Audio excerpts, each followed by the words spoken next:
Kudus itu bisa ditaklukkan, kemudian juga bisa menguasai beberapa negara Afrika seperti Tunisia, Aljazair, Libya, dan sebagainya. Namun Rasulullah Shallallahu Alaihi Wasallam jauh-jauh hari itu sudah mengabarkan tentang kondisi yang akan dialami oleh Utsman bin Affan. Banyak riwayat yang menjelaskan bahwasanya di akhir kehidupan beliau itu akan mengalami sesuatu yang tragis, sesuatu yang menyedihkan.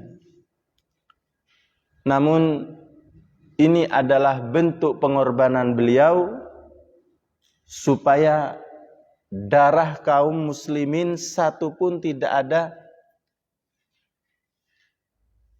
yang mengalir karenanya.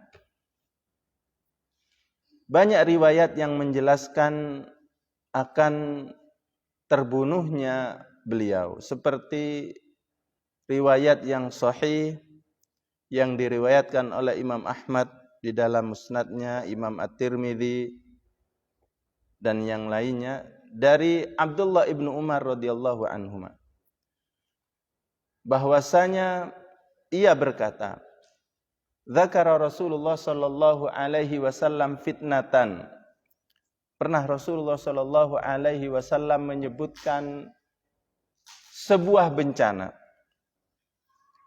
Bencana yang akan terjadi setelah beliau meninggal. Famarra rajulun. Kemudian ada seseorang yang lewat di samping beliau dan para sahabatnya. Faqala yuqtalu fiha hadzal muqanna yauma idzin. Akan terbunuh orang ini di hari itu. Akan terbunuh orang yang menutupi wajahnya dengan sorbannya. Muqanna itu adalah orang yang menutupi sebagian wajahnya dengan selendangnya.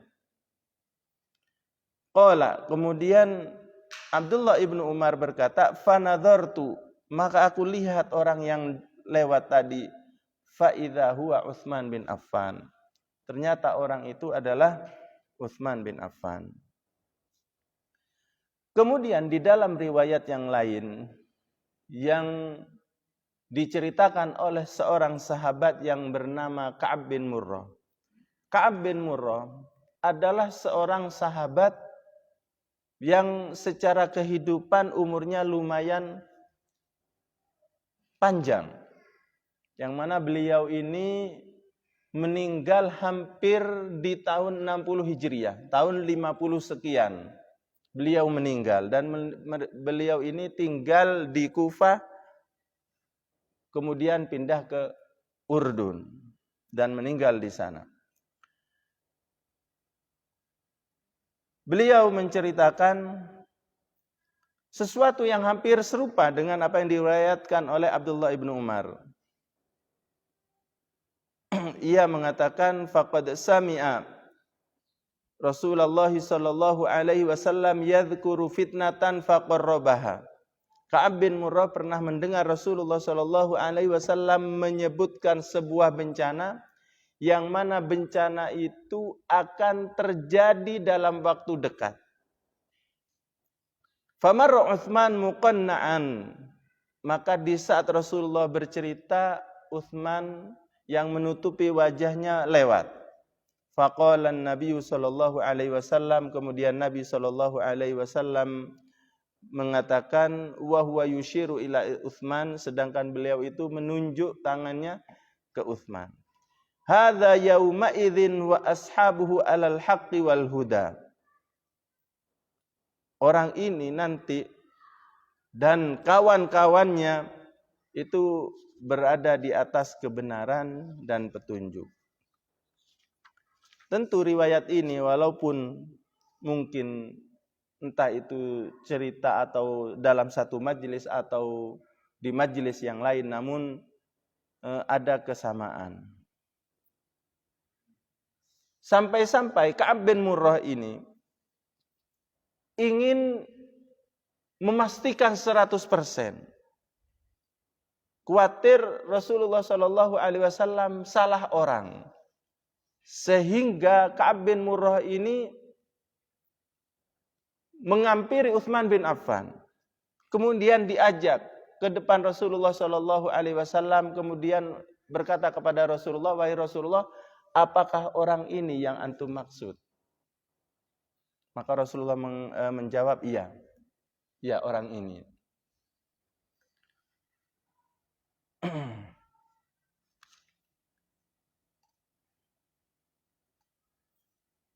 Kemudian di dalam riwayat yang lain yang diriwayatkan oleh Abu Hurairah radhiyallahu anhu, yang mana di saat kejadian pengepungan, orang-orang dari kaum muslimin, dari Basra, dari Kufah, dari Mesir itu datang ke Madinah di musim haji, di bulan Dzulqa'dah. Mereka datang ke Madinah dan mereka sudah sepakat tentu pembunuhan Utsman bin Affan ini adalah sesuatu yang sudah direncanakan. Dan tentu yang mendalangi adalah beberapa orang. Dan orang-orang ini adalah orang-orang yang cenderung orang-orang munafik, yang memang tidak suka dengan kepemimpinan Utsman bin Affan. Diceritakan oleh ahli sejarah bahwasanya beberapa tokoh politik yang tidak suka dengan kepemimpinan Utsman itu sudah merencanakan. Mereka menghubungi orang-orang Mesir, orang-orang yang ada di Kufah, di Basra, dengan hembusan fitnah yang tidak benar, bahwasanya Utsman itu begini dan begitu, layak untuk dimakzulkan, diturunkan, bahkan layak untuk dibunuh. Nah, di saat Utsman bin Affan, kata Abu Hurairah, indama sta'dzana Utsman yaumad dar lil hadits, di saat Utsman bin Affan meminta izin supaya ia berbicara di depan orang-orang yang ingin memberontaknya, kemudian diizinkan. Falamma udzina lahu qama fahamidallahu atsna alaihi. Di saat diizinkan Utsman bin Affan untuk berbicara, kemudian dia berdiri, kemudian ia menyampaikan muqaddimah, memuji Allah. Kemudian ia berkata, inni sami'tu Rasulullah sallallahu alaihi wasallam yaqul, sesungguhnya aku telah mendengar Rasulullah sallallahu alaihi wasallam itu bersabda, innakum talqauna ba'di fitnatan wa ikhtilafan, sesungguhnya kalian itu akan menjumpai setelahku fitnah, bencana dan perpecahan. Faqala qailun minan nas, maka ada seseorang dari manusia berkata, famunna lana ya Rasulullah, maka berilah kami petunjuk kepada kami wahai Rasulullah. Faqala, maka Rasulullah sallallahu alaihi wasallam menjawab, alaikum bil amini wassan, dan kawan-kawannya, wa huwa yushiru ila Utsman. Di saat Rasulullah mengucapkan alaikum bil amini wa ashabihi, itu menunjuk kepada Utsman bin Affan. Jadi kita baca juga di antara cara Utsman bin Affan untuk menjelaskan permasalahan kepada para pemberontak ini adalah menyebutkan beberapa hadis-hadis, dan di antaranya adalah hadis ini, bahwasanya Rasulullah pernah berkata demikian-demikian dan orang itu adalah aku, sehingga apa? Sebagian kaum muslimin itu mundur. Ya, termasuk hadis ini nanti yang akan disampaikan oleh Utsman bin Affan.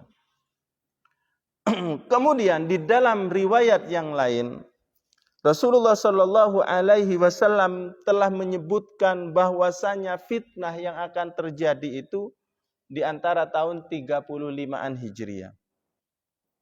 Seperti yang diriwayatkan oleh Abdullah ibnu Mas'ud radhiyallahu anhu bahwasanya Nabi Shallallahu Alaihi Wasallam bersabda, "Taduru rohal Islam ala ra'si khamsin wa thalathina au sittin wa thalathin au sab'in wa thalathin."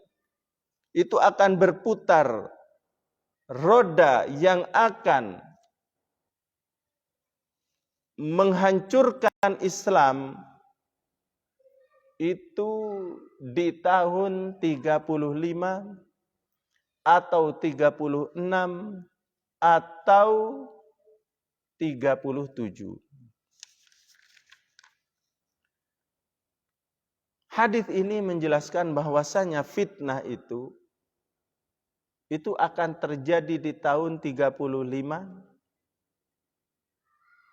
atau tahun 36 atau 37. Bisa jadi lafaz keraguan ini muncul dari perawi hadis, bisa dimungkinkan seperti itu, atau memang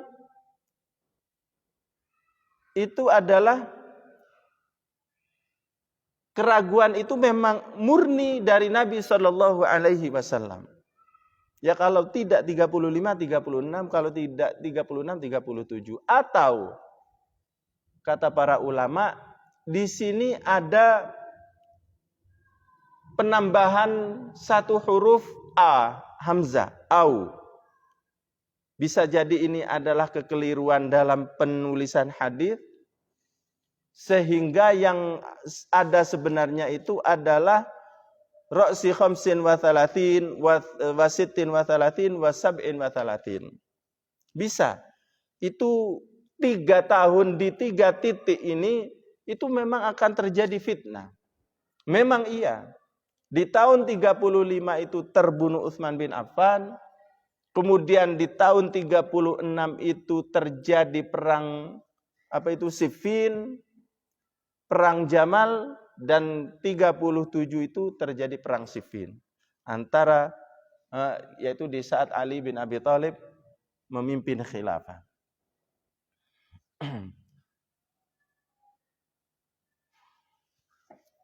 Bahkan di dalam riwayat yang lain, Rasulullah Shallallahu Alaihi Wasallam mengabarkan kepada para sahabat yang mana Abdullah bin Hawala seorang sahabat itu menceritakan bahwasanya Rasulullah Shallallahu Alaihi Wasallam pernah bersabda, "Man naja min thalathin faqad naja, man naja min thalathin faqad naja, man naja min thalathin faqad naja." Barang siapa yang bisa menyelamatkan diri dari 3 hal, berarti ia akan selamat. Rasulullah mengatakan ini 3 kali.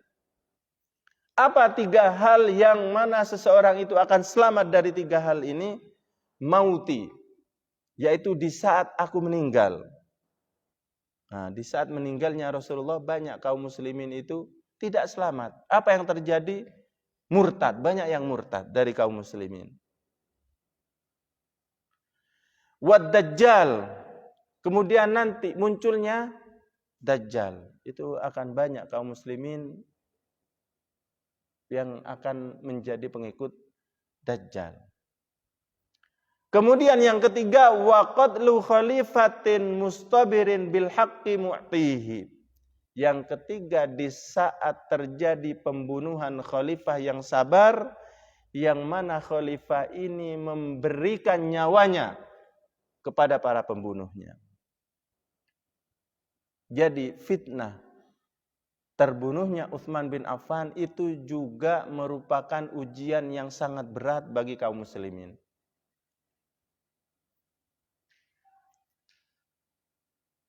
Di sini khalifah mustabir bil haqqi mu'tihi.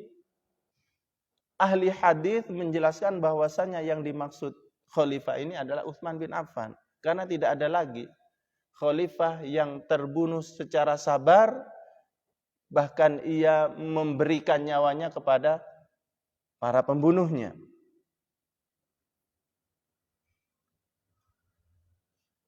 Nah, bagaimana kaum muslimin seperti kita?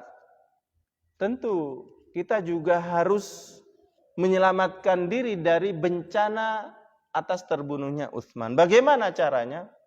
Adalah kita benar-benar memahami apa yang terjadi sebenarnya. Kenapa Utsman bin Affan itu terbunuh?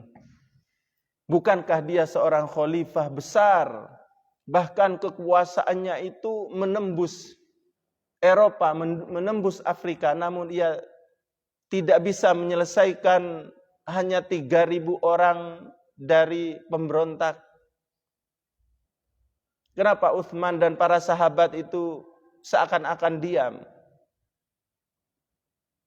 Nah, itu tadi intinya nanti adalah Utsman bin Affan tidak ingin satu darah pun dari kaum muslimin itu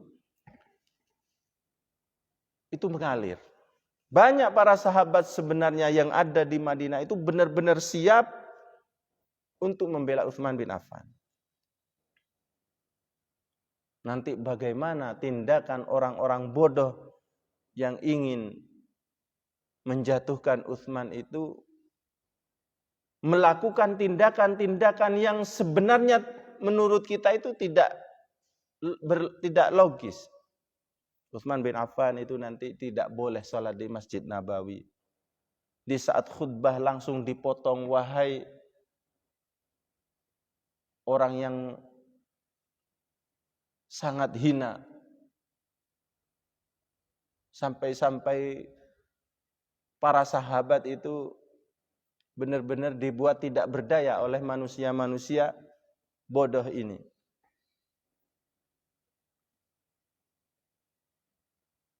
Namun Utsman bin Affan tidak memilih cara untuk melawan mereka atau menghabisi mereka.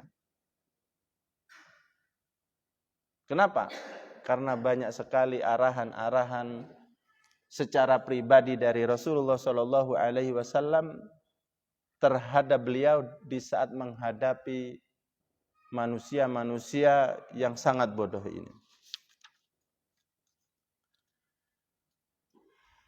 Juga seperti di dalam hadis yang dulu pernah kita baca, yaitu hadis yang diriwayatkan oleh Abu Musa al-Asy'ari. Kita pernah menyebutkan hadis yang cukup panjang bahwasanya Abu Musa al-Asy'ari pernah suatu hari itu benar-benar longgar waktunya, sehingga ia ingin menghabiskan seharian penuh untuk bermulazamah, untuk menghabiskan waktu bersama Rasulullah Shallallahu Alaihi Wasallam menimba ilmu.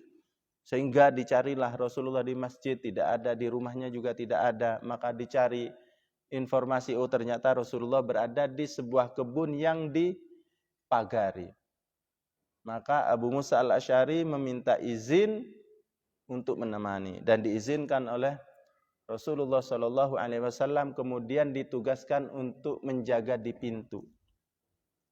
Maka di saat ia menjaga, ada tamu yang mengetuk pintu dan mengucapkan salam, ternyata adalah Abu Bakar.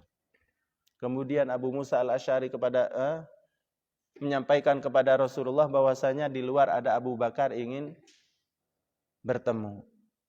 Maka dipersilahkan dan katakan, wahai Abu Musa, kepada beliau bahwasanya ia termasuk ahli surga.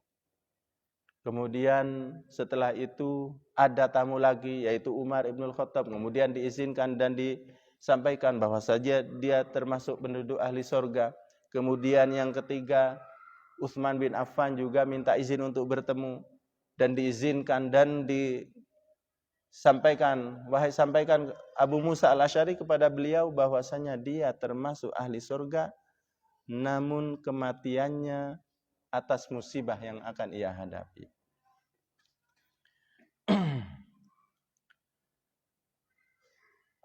Kemudian di dalam riwayat yang lain, seperti hadis yang diriwayatkan oleh Anas bin Malik bahwasanya Rasulullah Shallallahu Alaihi Wasallam pernah menaiki gunung Uhud Di atas gunung inilah ternyata gunung itu mengalami gempa, bergerak. Sehingga Rasulullah memukulkan kakinya kepada Uhud, "Uthbut ya Uhud." Tenang wahai Uhud, sesungguhnya di atasmu adalah seorang nabi dan 2 orang yang akan mati syahid. Dan 2 orang di saat bersama Rasulullah di atas gunung Uhud itu adalah Umar dan Utsman. Kemudian hadis yang serupa bahkan jauh-jauh hari sebelum hijrah, Rasulullah Shallallahu Alaihi Wasallam di saat di Makkah juga pernah berada di atas gunung yang bernama Gunung Hara. Beliau berada di atas gunung ini bersama beberapa sahabat seperti Abu Bakar, Umar, Utsman, Ali, Tolhah, dan Zubair. Maka gunung pun ini juga bergerak sehingga beberapa batu itu menggelinding dan Rasulullah memukulkan kakinya, "Tenanglah gunung Hara, sesungguhnya di atasmu seorang nabi dan orang yang akan mati syahid." Dan semua sahabat dari Umar, Utsman, Ali, Tolhah, Zubair, semuanya itu matinya mati syahid.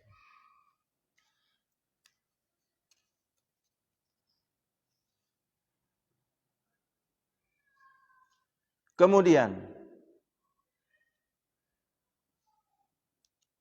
di dalam hadis yang lain, saking cintanya Nabi kepada Utsman bin Affan, ia memberikan tahu kepada dirinya bahwasanya nanti dia akan menghadapi fitnah, bencana, yang mana bencana ini menyebabkan ia terbunuh.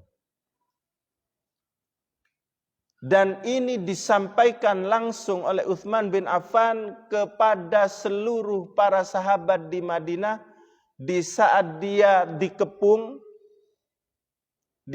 makanan tidak boleh masuk ke rumahnya, bahkan air tidak boleh diberi oleh manusia-manusia pendatang yang brengsek itu. Kita tahu bahwasanya air di Madinah yang paling lezat, yang paling enak diminum itu adalah air Roma. Dan siapa yang membeli air Roma itu? Adalah Utsman bin Affan. Akan tapi di akhir kehidupannya, para pemberontak ini melarang siapapun untuk mengirimkan air kepada Utsman bin Affan. Dan di antara nanti yang disampaikan oleh Utsman di hadapan para pemberontak ini, "Wahai kaum muslimin, tidakkah kalian tahu bahwasanya dulu di zaman Rasulullah kaum muslimin ini benar-benar melarat, membutuhkan air minum. Dan akulah yang membeli sumur Roma itu dengan hartaku sendiri, dengan harta yang paling mahal yang aku miliki." Maka sebagian kaum muslimin yang teringat dengan apa yang disampaikan Utsman itu mundur. Namun masih banyak orang-orang yang bertahan ingin membunuh Utsman. Nah, di saat kondisi yang genting tersebut, para sahabat itu menunggu komando. "Wahai Utsman, wahai Khalifah, seandainya engkau menyuruh kami untuk berperang melawan mereka, niscaya kami akan memerangi mereka sampai darah titik penghabisan." Namun apa jawaban Utsman bin Affan? Dikatakan kepada beliau di saat fitnah ini terjadi, "Ala tuqatil?" Tidakkah engkau berperang wahai Utsman? Maka jawaban Utsman bin Affan, "La, tidak, aku tidak akan memerangi mereka. Inna Rasulullah sallallahu alaihi wasallam ahda ilayya ahdan wa inni sabiru nafsi alaihi." Tidak, aku tidak akan memerangi mereka. Kenapa? Karena Rasulullah sallallahu alaihi wasallam telah membuat perjanjian dengan aku, dan di antara perjanjian itu aku diminta untuk sabar walaupun nyawa ini harus melayang. Dari ucapan ini, itu menunjukkan bahwasanya Utsman benar-benar berpegang teguh dengan petunjuk yang diberikan oleh Rasulullah Shallallahu Alaihi Wasallam di saat menghadapi fitnah yang akan menimpanya.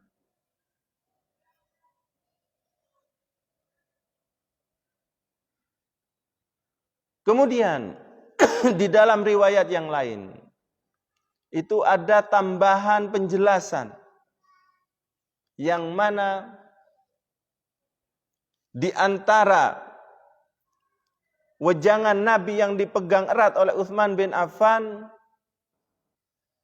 adalah sabda Rasulullah Shallallahu Alaihi Wasallam yang dibisikkan kepada Utsman, wa in sa'aluka antang khali'a min qamisin qammasakallahu azza wa jalla fala taf'al.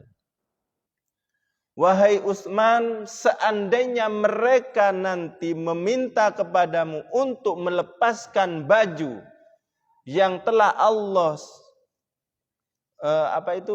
pakaikan kepadamu, maka janganlah engkau lakukan. Maksudnya apa?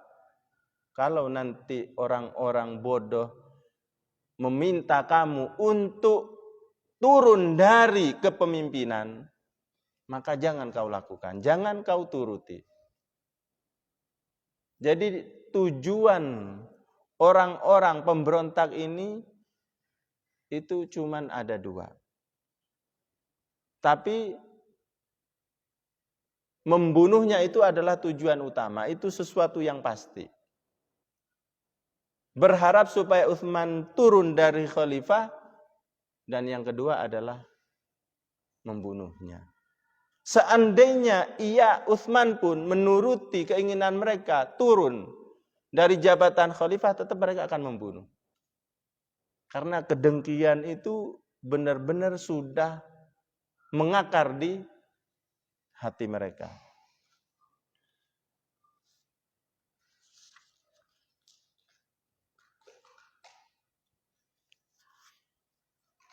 Jadi dari beberapa hadis ini tentu bisa difahami bahwasanya Utsman bin Affan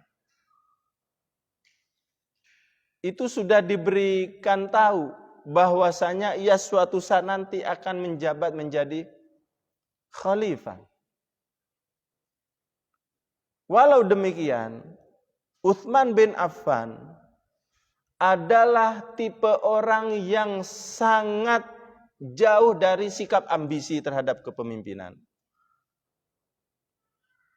Sejak ia tumbuh dari kecil, Utsman bin Affan itu tidak suka menjadi orang yang ingin selalu di depan, ingin tampil menjadi pemimpin, tidak. Kita tahu bahwasanya Utsman bin Affan di masa jahiliyah adalah orang yang sangat dicintai oleh Quraisy. Bahkan Utsman ini menjadi permisalan. Sampai-sampai seluruh kaum wanita Quraisy kalau menggendong anaknya, itu untuk menyenangkan anak yang digendong itu sambil mengucapkan syair, uhibbuka warrahmani kama tuhibbu Quraisy Utsmana. Demi Allah aku mencintaimu nak seperti cintanya orang-orang Quraisy kepada Utsman. Jadi di saat Utsman pun dewasa dan menjadi pembisnis yang sukses di Makkah, dia tidak berharap di depan, tidak. Begitu pula di saat berada di Madinah. Walaupun sudah dijelaskan oleh Rasulullah bahwasanya ia akan menjadi seorang pemimpin, dia tidak berharap. Di saat Abu Bakar dibaiat menjadi khalifah, dia juga ikut membaiat dengan tawadu. Begitu pula Umar ibnul Khattab di saat menjadi khalifah juga demikian. Dia tidak ingin di depan, tampil di depan, tidak. Bahkan kedua khalifah ini menjadikan Utsman istilahnya menjadi orang yang paling dekat dengan mereka yang dimintai musyawarahnya. Begitu pula di saat Khalifah Umar meninggal pun, Utsman juga tidak terlalu berharap. Bahkan ia berharap supaya Ali yang menjadi khalifah. Begitu pula Abdurrahman bin Auf yang diberi mandat untuk menentukan khalifah setelah Umar, waktunya hanya 3 hari. Dan Umar diminta oleh kaum muslimin supaya menunjuk siapa pengganti Anda setelah Anda. Umar mengatakan, saya tidak bisa menentukan siapa yang paling tepat pengganti saya. Namun yang pantas menurut saya itu ada 6 orang. Ya seperti Utsman, Ali, Abdurrahman bin Auf, Sa'ad bin Abi Waqqas dan seterusnya.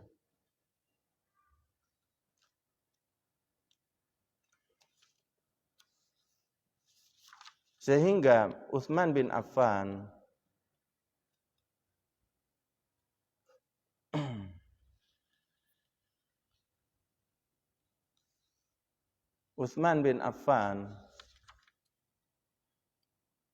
dari wasiat-wasiat Nabi, tentu kehidupannya itu mungkin akan mengalami rasa gembira.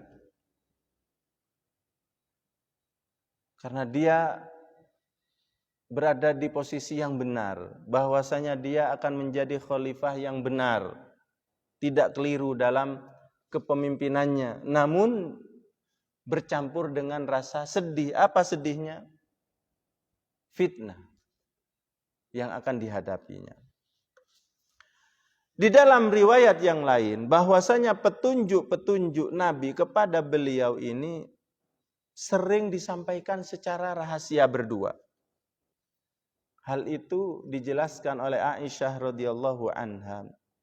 Pernah Rasulullah Shallallahu alaihi wasallam berada di kamar Aisyah, kemudian Utsman datang. Di saat ngobrol 2 orang, Rasulullah Shallallahu alaihi wasallam meminta Aisyah supaya minggir. Wahai Aisyah, coba menjauhlah engkau sebentar. Maka Aisyah pun menjauh. Kenapa? Karena ada sesuatu rahasia yang ingin disampaikan kepada Utsman bin Affan.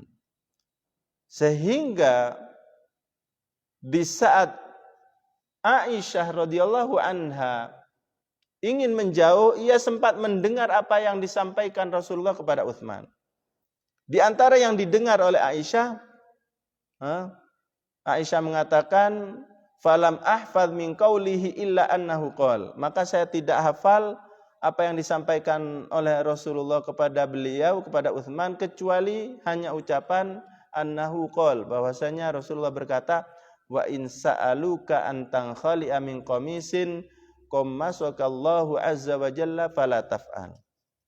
Wahai Utsman, seandainya mereka meminta kepadamu untuk melepaskan baju yang Allah pakaikan kepadamu, maka jangan engkau lakukan.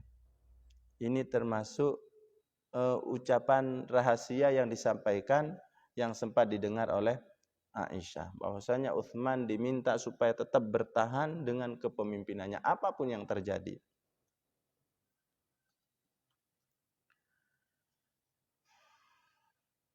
Namun Rasulullah Shallallahu alaihi wasallam juga tidak menyampaikan secara rahasia, bahkan disampaikan juga dalam beberapa waktu disampaikan secara terang-terangan kepada kaum muslimin, para sahabat, dengan bencana yang akan terjadi kepada Utsman.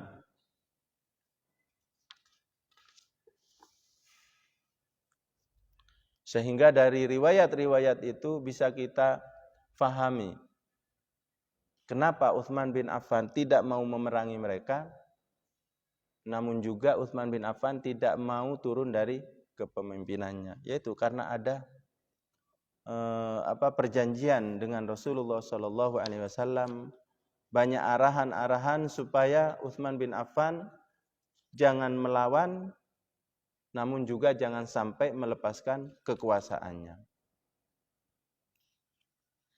Ini mungkin banyak kaum muslimin yang di dalam pikirannya itu bertanya-tanya tentang sebab kenapa Utsman tidak melawan mereka, padahal mereka itu jumlahnya sedikit. Jangankan mereka, lawang Persia dan Romawi itu bisa dihabisi dalam satu waktu. Kenapa menghadapi kelompok kecil ini tidak mampu? Tentu jawabannya adalah tadi, bahwasanya Utsman berpegang teguh dengan anjuran dan saran yang diminta oleh Rasulullah Shallallahu Alaihi Wasallam.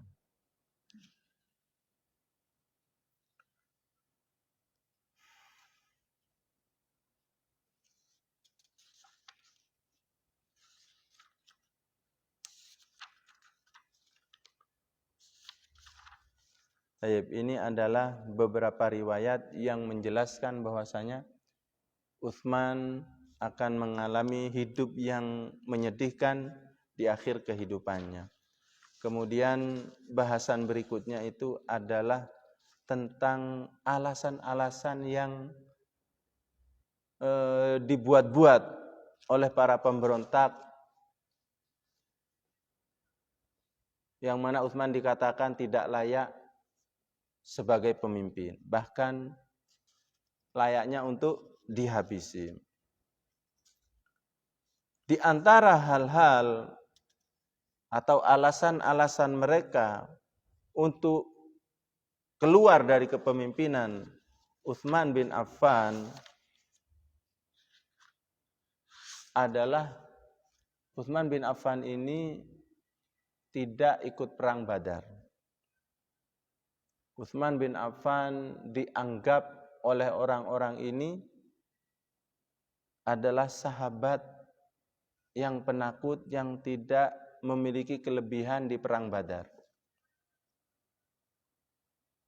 Ini isu yang atau riwayat yang sahih yang dijadikan alasan para pemberontak dari Kufah, Basrah dan Mesir itu adalah Utsman itu tidak ikut perang Badar. Kita tahu bahwasanya Utsman bin Affan walau tidak hadir di perang Badar, namun dia secara pahala dan pampasan perang itu mendapatkannya.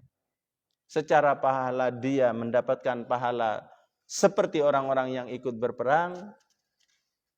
Secara pampasan perang pun harta hasil rampasan perang juga mendapatkan hak yang sama dengan para peserta. Kenapa? Karena ia tidak ikut serta itu karena taat kepada Rasulullah Shallallahu Alaihi Wasallam. Utsman bin Affan sebenarnya ingin ikut, namun Rasulullah memerintahkan supaya kamu jangan ikut, kamu tinggal di rumah, rawatlah istrimu karena istrimu sedang sakit. Jadi ini alasan yang dibuat-buat oleh para pemberontak tersebut. Jangankan Utsman bin Affan, banyak sahabat-sahabat lain yang tidak ikut serta di perang Badar. Kenapa banyak kaum muslimin yang tidak ikut perang di perang Badar? Karena memang banyak dari mereka itu tidak tahu, tidak mendengar seruan Rasulullah Shallallahu Alaihi Wasallam. Kenapa? Karena ini adalah perang Badar itu terjadi karena dadakan. Di saat Rasulullah Shallallahu Alaihi Wasallam tahu ada kafilah Quraisy melewati dari Syam mau pulang ke Makkah melewati Madinah, Rasulullah segera mengajak sahabat yang ada untuk menghadang kafilah tersebut. Sehingga banyak dari para sahabat yang tidak ikut perang Badar. Kenapa hanya Utsman yang dijadikan celah, sedangkan sahabat yang lain tidak dijadikan celah? Ini juga sudah dijelaskan di beberapa ayat, laisa 'alad du'afa'i wala 'alal marda wala 'alal ladzina la yajiduna ma yunfiquna haraj idza nasahu lillahi wa rasuli ma'alal muhsinina min sabil wallahu ghafurur rahim. Jadi banyak orang yang sakit, orang yang lemah, bahkan tidak memiliki persenjataan, persiapan, mereka tidak ikut hadir di peperangan. Itu tidak mengapa, mereka tidak berdosa selagi mereka benar-benar sesungguhnya dengan kondisi yang ada. Yang salah itu adalah orang-orang yang mampu secara fisik sehat, secara peralatan perang ada, namun mereka tidak mau berperang. Baru ini adalah celah, aib. Kemudian yang kedua, alasan kedua yang menyebabkan mereka ingin keluar dari kepemimpinan Utsman adalah tawallihi yauma Uhud anil ma'rakah. Utsman itu adalah tipe sahabat yang kurang ajar karena dia lari dari perang Uhud. Iya, memang Utsman termasuk sahabat yang lari dari perang Uhud. Namun apakah Utsman saja? Tidak. Banyak kaum muslimin yang melakukan hal yang sama. Apakah mereka berdosa di mata Allah dan Rasulnya? Tidak. Karena ada ayat yang menjelaskan hal ini. Innal ladzina tawallaw minkum yaumal taqal jam'an innamastazallahum syaitanu bi ba'di ma kasabu wa laqad 'afallahu anhum innallaha ghafurur rahim. Sesungguhnya orang-orang yang melarikan diri dari kalian di hari perang yang mana dua kekuatan saling bertemu, sesungguhnya mereka itu adalah orang-orang yang digelincirkan oleh syaitan atas apa yang mereka perbuat. Walaqad afallahu anhum, namun Allah telah mengampuni mereka. Innallaha ghafurun halim. Sesungguhnya Allah itu Maha Pengampun lagi Maha Penyayang. Jadi ini memang benar, Utsman pernah lari dari perang Uhud, namun bukan Utsman saja, banyak yang lain, dan ini pun dima'fu oleh Allah dan Rasulnya. Tidak layak untuk dijadikan alasan untuk keluar dari kepemimpinan Utsman. Kemudian yang ketiga, alasan yang ketiga mereka ingin memberontak keluar dari kepemimpinan Utsman adalah Utsman termasuk sahabat yang tidak memiliki keutamaan di Bai'atur Ridwan. Karena dia tidak ikut membaiat di situ. Memang iya. Akan tetapi Bai'atur Ridwan itu terjadi karena siapa? Sebabnya adalah Utsman. Di saat Rasulullah Shallallahu Alaihi Wasallam mau melakukan umroh ke Mekah, itu dilarang oleh orang-orang musyrik Makkah. Tidak percaya kalau Rasulullah itu ingin melakukan umroh, murni ingin melakukan umroh. Tidak, dilarang. Bagaimanapun alasannya tidak boleh masuk ke Makkah. Adzan, fadhil.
Baik,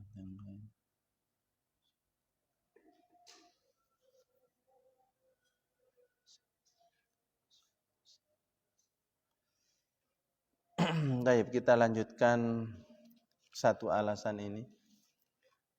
Jadi tidak ikut sertanya Utsman bin Affan di Baiat Ridwan itu termasuk celah yang dijadikan alasan oleh manusia-manusia bodoh. Entah ini memang dibuat-buat atau karena mereka bodoh. Kita tahu bahwasanya kaum muslimin yang ikut serta di Baiatur Ridwan itu memiliki keutamaan yang luar biasa seperti yang dijelaskan di dalam Al-Quran, laqad radhiyallahu 'anil mu'minin idh yubayyi'unaka tahta asy-syajarah. Allah telah ridho kepada orang-orang yang beriman yang mana mereka melakukan baiat kepadamu wahai Muhammad di bawah pohon. Kemudian di dalam hadis Rasulullah mengatakan antum khairu ahlil ardi. Wahai kaum muslimin, kalian itu adalah orang yang paling bagus, paling mulia di atas muka bumi. Ini adalah keutamaan yang ikut Baiat Ridwan. Nah, Utsman memang tidak ikut. Kenapa? Karena Utsman itu adalah orang satu-satunya yang disuruh oleh Rasulullah untuk melakukan negosiasi dengan orang-orang Quraisy. Pada awalnya yang ditunjuk adalah Umar. Namun Umar keberatan. Tidak mau. Karena memang alasannya benar. Wahai Rasulullah, kalau saya akan dihabisi. Dan saya tidak ada yang menolong saya nanti. Coba cari yang lain yang lebih tepat. Maka Rasulullah menunjuk Utsman. Kenapa Utsman yang dipilih, yang dianggap tepat? Ya memang Utsman adalah orang yang dicintai oleh orang-orang Quraisy dan di sana keluarganya itu adalah keluarga besar. Dan di sana orang-orang termasuk kerabatnya itu adalah orang-orang besar di kalangan ahli Makkah. Nah, akhirnya Utsman berangkat ke sana. Nah, di saat Utsman sudah berangkat ke Makkah itu beberapa hari tidak ada kabar. Bahkan kabar yang terdengar oleh Rasulullah, Utsman sudah mati. Sudah dibunuh oleh orang-orang kufar Quraisy. Nah, karena berita inilah Rasulullah Shallallahu Alaihi Wasallam melakukan baiat. Sehingga para sahabat semuanya yang ikut mau melakukan umroh itu dibaiat.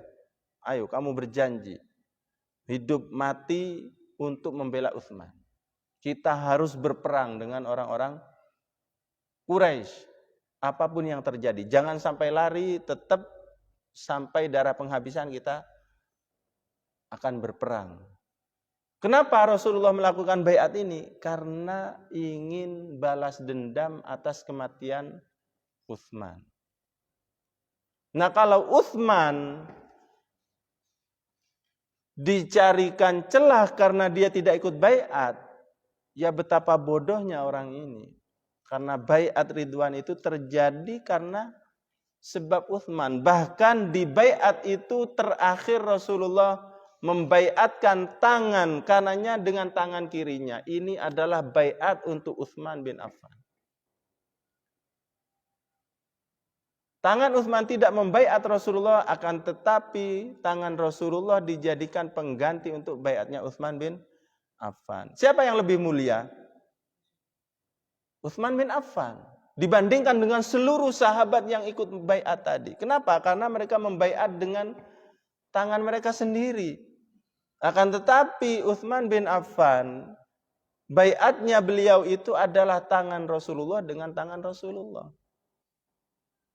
Sehingga apa?